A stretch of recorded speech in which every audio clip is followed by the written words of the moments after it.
to be reviewing my 6-step framework to selling your services. So as entrepreneurs, one of the first things after we learn something that we want to serve to others, we've got to learn how to sell to others. So this is a framework I put together, and I hope you like it. So my 6-step framework, of course, I had to come up with an anagram. So the first step is frame the call. The second step is ask them about themselves.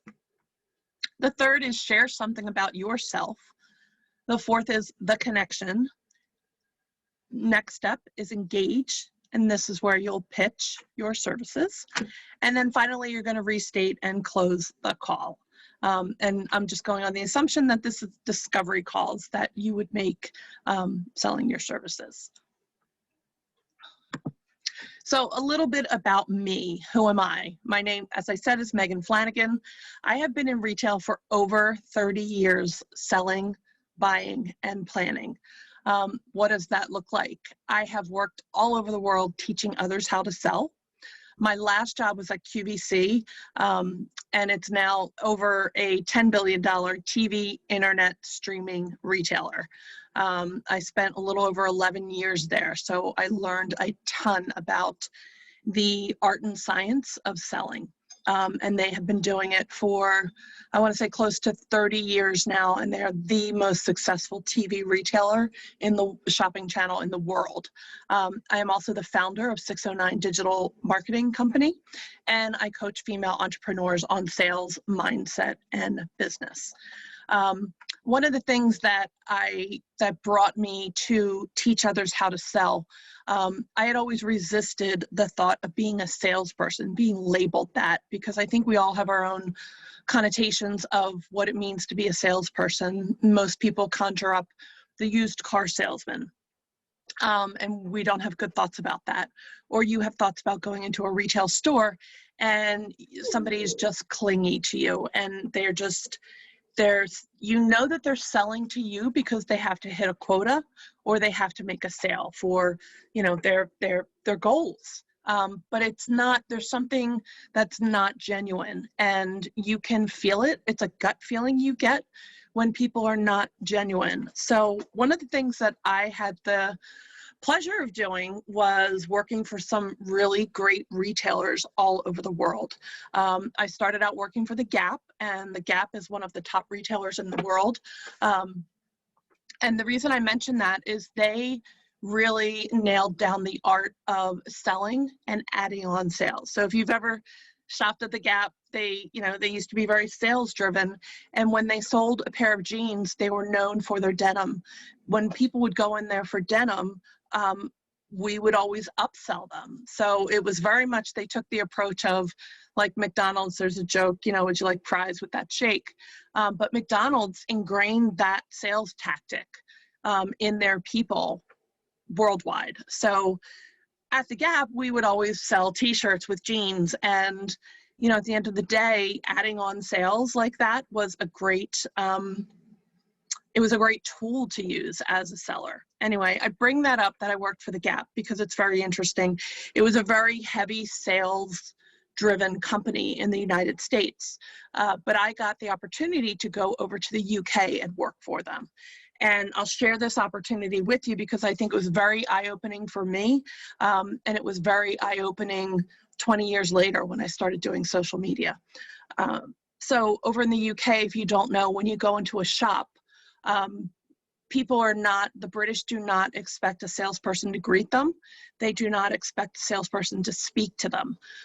Their culture is one that when you walk into a store, you look around, and if you need help, you go to the cashier or you go to somebody on the floor and you ask for help. You don't do the American thing, as they call it, where you're bombarded by people saying, "Oh, can I help you? Oh, hi, how are you today?"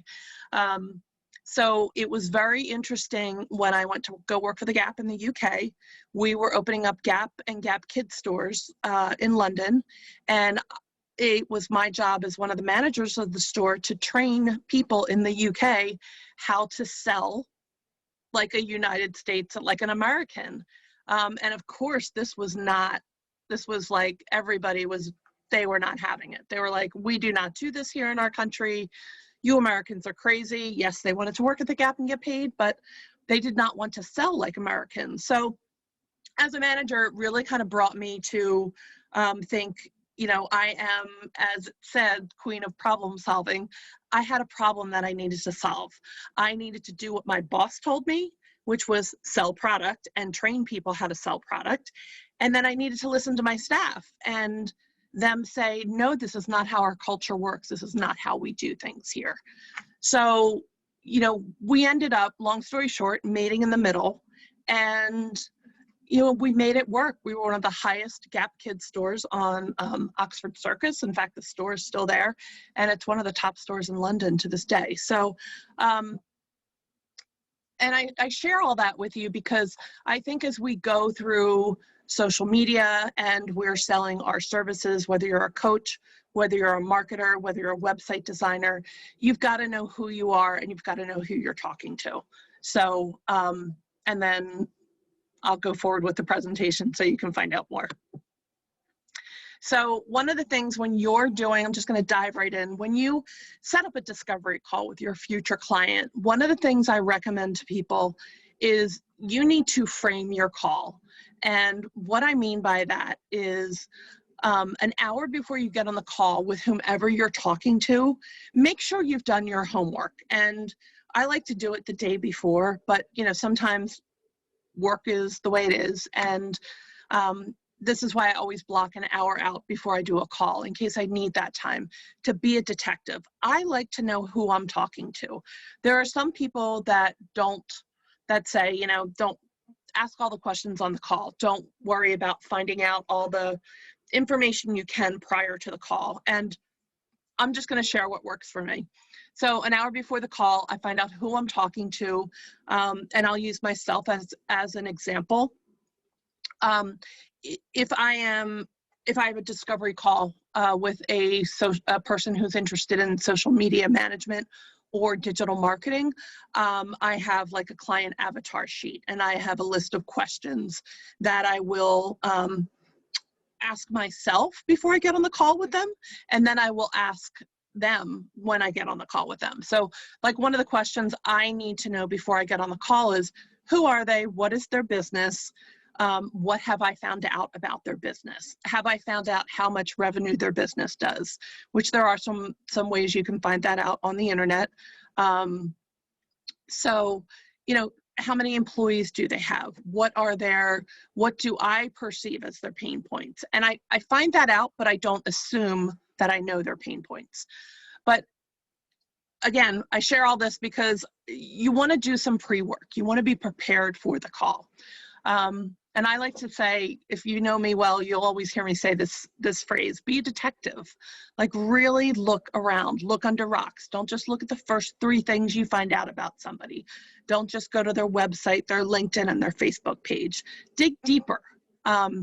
And that is one of the things that has always helped me when I dig deeper, and I'll give a few examples of that later on. Then about 10 minutes before the call, I make sure I have a little routine. I make sure that my space is clear, my notes are in place, and that I'm prepared for this call. When I am selling my services to somebody, I take it really seriously, and I want to be in the right frame of mind that we have a really nice conversation and we connect. So, like I said, about 10 minutes before the call, make sure I have water. I've got my notes in front of me. I've got paper and a pen where I'm going to take notes, and I'm prepared. So then when they call or I call them and we say hello, this is one of the most crucial things when I coach people on sales. Almost everybody I share this with, if they don't do it, they have a huge aha moment the first time they do it. But I like to say, as soon as you get done saying hello, not hi, how are you? Don't go into that. But as soon as you say hello or they say hello, this is when you're in the driver's seat of the call. And this is when you really have to be in charge of the call. And this is a game changer for a lot of people just starting out and selling their services. And what I like to do is I like to do what the title says, frame my call. So what I'll say to them is I'll say, hi, this is Megan from if I call them, hi, this is Megan from 609 Media. Thank you so much. And they'll say hello. And I'll say, thank you so much for taking the time to speak to me, regarding your needs for social media. I have approximately 30 minutes to chat with you today. Does this time still work for you? And it's a little wordy at first. Some people are like, that's a lot to say in one breath, but practice saying it, because once you get that down and you say that, you have now jumped in the driver's seat of the call. And there are so many reasons why this is one of the best steps. And it's a turning point for people when they are having problems selling their services, because it gives you confidence, it gives you power, it makes the client, the person you're speaking to on the other end of the phone, they perceive you as being in charge and powerful. And what you don't know is, psychologically speaking, that's who they want to give their money to. Somebody who's in charge, somebody who's confident, somebody who knows what they're doing, someone who's in the driver's seat. So this is all, I can go layers and layers down on all these things that I'll talk about, but trust me when I tell you, this is a game changer, this one. So the next step is ask them about themselves. So even though we've done our detective work, this is where I like to get the client to talk. So I like them to tell me a bit about themselves, their businesses, and then share what they are looking to have me help them with. I'm going to apologize because I have a COVID puppy and she may just bark here. So real life. So I put an example here, and I will say this to people in so many words, but I'd love to start the call out with you telling me a bit about yourself, your business, and then why you're interested in social media for your business. And then I'd also like to ask you what your biggest problem has been in the past. Now, if they've never done social media before, you can leave that out. But the main thing is ask them about themselves, their business, and why they're interested. And I like doing it in that order. I would love to know something about themselves. That's going to be very important too, coming up in the next steps. And I always like to tell people, another mistake when I coach people with sales that a lot of people have a shift in is they find themselves doing all the talking on the call, which is, it should be the reverse. You have to have the client talking 90% of the time, especially during this section of the call. So we want to be cognizant of that, if you're a talker and you like to talk about yourselves and what great things you can do for them, this is not the time.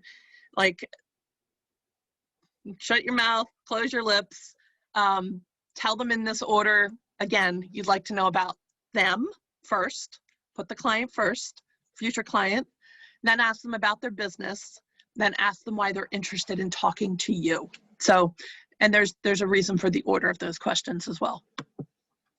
After they've done that, you, simultaneously, while they are talking, you are taking inventory of everything they are saying to you. You hopefully are making notes. You should be making notes. But this is why I think it's so important to do your detective work first, because you're going to be listening and thinking and coming up with this part of the equation as they are talking to you. So this is the part where you want to share something about yourself with the client. And I like to either pull out, something like a little bit business-wise, maybe if there's something that I can connect with them on like a personal business level. But I like to pull out a relevant experience to illustrate how I can solve their problem without telling them too much. But it really just says, this part just says, I heard what you just said, and wow, here's something we might have in common. So for instance, when I had asked somebody the question about, tell me about yourself, your business, and what I can do for you. When I had done my deep dive, I had seen they were on vacation 2 weeks prior to our call in Hawaii. And what they didn't know about me is that I lived in Hawaii for over 5 years. So when we came to this place, I casually gave them a business experience that I had, and I kind of name dropped that this business, when I worked for Converse shoes, happened to be in Hawaii. So of course, they immediately said, oh, I was just there 2 weeks ago for vacation. I knew this, but it was kind of like that. I did my homework. I knew what and how to connect with them. So all through the conversation here, you're going to want to plant those seeds and connect. But I gave them a relevant business example, and then I could just kind of name drop that. Oh, by the way, yeah, that was for when I worked at Converse in Hawaii. So that was kind of like a connection they had with me. And of course, Hawaii is one of the happiest places on earth. So, people love that. So like simultaneously, the call's happening all at once. So it's hard not to say the slide before is where you want to connect with them. But this next step is the connection. And like when I gave the example of the Hawaii thing that I just spoke about, this is where I think it's so crucial. It's the opportunity to create a thread that ties you together for a moment or forever. Now, without giving away how old I am, but I'll tell you if anybody asks. So I've been doing this for a long time. And when I was able to pivot into social media, and even up until, a few months ago, it's embarrassing, but I have never done lead generation in the sense of putting out lead magnets, capturing emails, nurturing my community, nurturing my network, because my network has been built in person over the past 25 years. And almost everybody I have met, I have stayed connected with over the years.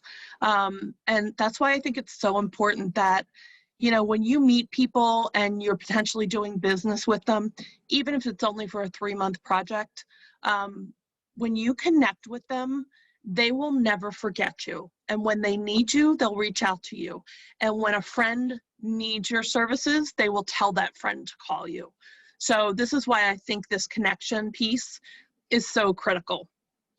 And also, like I said, it's also the opportunity you're looking for to share something with them that makes them, at this point, like, know, and trust you. And you're not pitching like a service here at this time. You're really just looking for, like it says, the connection. So, and it's so funny as I go through these slides, because when you're actually doing the 30-minute conversation, it goes by so quickly. But when I sat and I broke it down, and I looked at, I'll just take a break and share another story. This came from, I sat down, and in a 2-week period, I took 200 calls, sales calls, for a female entrepreneur selling her services. And a friend of mine happened to be sitting with me one day, and she watched me she watched and listened to me sell. And she said, like, what did you just do? And I'm like, what do you mean? And she said, you just broke that down into like this system. And I thought, I did. So that's when I started to dissect what I was doing to sell to people. So, and hence this is how this framework came to be. So now we're at the part where we are going to engage and pitch the person. So, we'll have that back and forth. Again, the client is talking more than you are, but then you're going to come around to, okay, Chrissy, Nellie, this is why we're on our call. I'm so happy you called me today to talk about doing your social media. So I'm going to state while I'm on the call with them again, restate that just to anchor that in. this is why we're talking today. It's great that we, both loved Kauai burgers at the North Shore, but hey, listen, let's get back on track. This is why we're talking today. And, I always state that they reached out to me because they wanted my expertise. So I craft a sentence around that and make sure that I, repeat that to them, because then in their mind, they're going, yes, that's right. I called you because you're the expert. So-and-so told me you're the expert. And then this is when I say time to connect the dots for the client, why you are their only choice. So they've told you their social media problem, or their problem, and they need, again, I'll use my example, they need me to do a social media strategy for them and put it together. So this is when, your brain's just firing and you just think really quick on your feet, and you're going to tell them like why you are the only choice. Like, so I might say to somebody, I think I'd be a good fit for your organization because I've got a very strong strategic background. I've done A, B, and C for my past clients, and I think this is exactly what you need. So the next part of this engage/pitch section is remind the client of the problem that they just told you about. What's their business problem they had? Restate the solution you are providing. And I put a little asterisk at the bottom because once you get good at this framework, I highly suggest this is where you tell them your basic pricing starts. And it was shocking when I did this the first time. I kind of tripped over my tongue. I had to practice. But anybody that knows me knows that, this is now part of what I do. Like, I will say to people, like, once you get this framework down, you can then, it's like a recipe, give you the recipe and you can add and take away the things that you like or you don't like. If you like a little bit more salt in your recipe, you can put that in. If you like a little bit more sugar, do that. That's why I call this a framework. But if you know me and if you've heard me speak to other people about what I do, you know that I will flat out say to people, well, social media management services start at $1,000 a platform. And I've got no problem saying that to anybody. It gives you so much confidence when you can state that. So that's why some people like to wait until they send out a proposal. I say get really bold and share people what your opening price point is, or share with them something that attaches a value so that they know. They're like, all right, we went through this, and they didn't blink when I said $1,000 a platform, and we just talked about doing 4 platforms. So they shouldn't be shocked if I send them a proposal for a $4,000 a month retainer, or probably 5 if I'm, adding some extra things in. So that's what I really like about this part of the engage and the pitch. And then the next step, ask, are you interested in changing your current situation? So when you're asking the client that, and you've gone through these other 3 points, something like, so are you excited to start in social media? Are you excited to get your business out there and, be present, be visible on the networks or the platforms, and, change your current situation? So however you have to craft that, I'll leave that up to you. But this is also when you set up the close. So when I close, I restate again everything. I summarize the call. And again, it's not in grave detail because the details will come in the proposal. But I summarize the call. I'm clear with my intention. Instruct the client what will happen next. And by that, I mean, will they get a proposal in 48 hours? Do you need to do more research? A lot of times you can get on a 30-minute discovery call with someone and you can say, and it's not a bad thing, I don't know anything about your you know, not that you would say, I don't know anything about your blah, blah, blah, but let's say like a dry cleaner came to me and I might say, well, you know, I'd like to, if at all possible, I'd like to do a little bit more deep dive into your industry. Is it okay if we jump on a call in 48 hours? Because I may want to see, do I want to do this or not? Let me check out the industry and make sure I even want to send them a proposal. But 9 times out of 10, instructing them as to what will happen next will be, what are you going to do next? Are you going to send them a proposal? And if so, how long will, you know, the time be before you send them a proposal? Will be 24 hours? Will be 48 hours?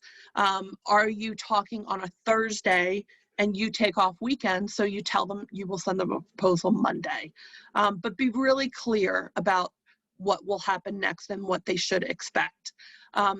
I also like to say to, let me go back for a second, and then you're going to thank them for their time and, you know, end the call. The one thing I like to say is follow up when you say you will follow up. For any reason, if you say 48 hours and you can't hit that deadline, there are so many of us, and even in my early days, I did this, you just, you know, you'd get scared and be like, oh, I didn't get it done in 48 hours, so I'm just going to forget about it and walk away. Or I'm embarrassed to tell them I need more time. It is the least embarrassing thing to call somebody or to email a client and say, this is taking a little bit longer than I anticipated. I will get it to you, you know, in 24 hours, or I will get it to you on Tuesday. I will get it to you tomorrow morning. But hit your deadlines you want to say, or you do say that you will deliver the proposal, and then follow up when you say you will. So that is my framework. And it's interesting how it all happens in 30 minutes. But when you start thinking about how you have a conversation, try the framework out, see if it fits, see how it feels. Get really good at those orders, because the order in which things flow really do work time and time again. So thank you so much for allowing me to be a part of QueenCon. I am so sorry I'm not in Columbus, Ohio, because I've just heard the best things about this community. So thank you, Nellie and Chrissy, for the opportunity. And I look forward to meeting many of you in real life in the future. I'll have this presentation for everybody to download, and I'll throw in a little bit of bonus template that talks about the psychology of persuasion. So just a few tips, and I like to give people that knowledge and power and say use it for good. So happy selling and happy serving. Thanks everybody. Have a great time.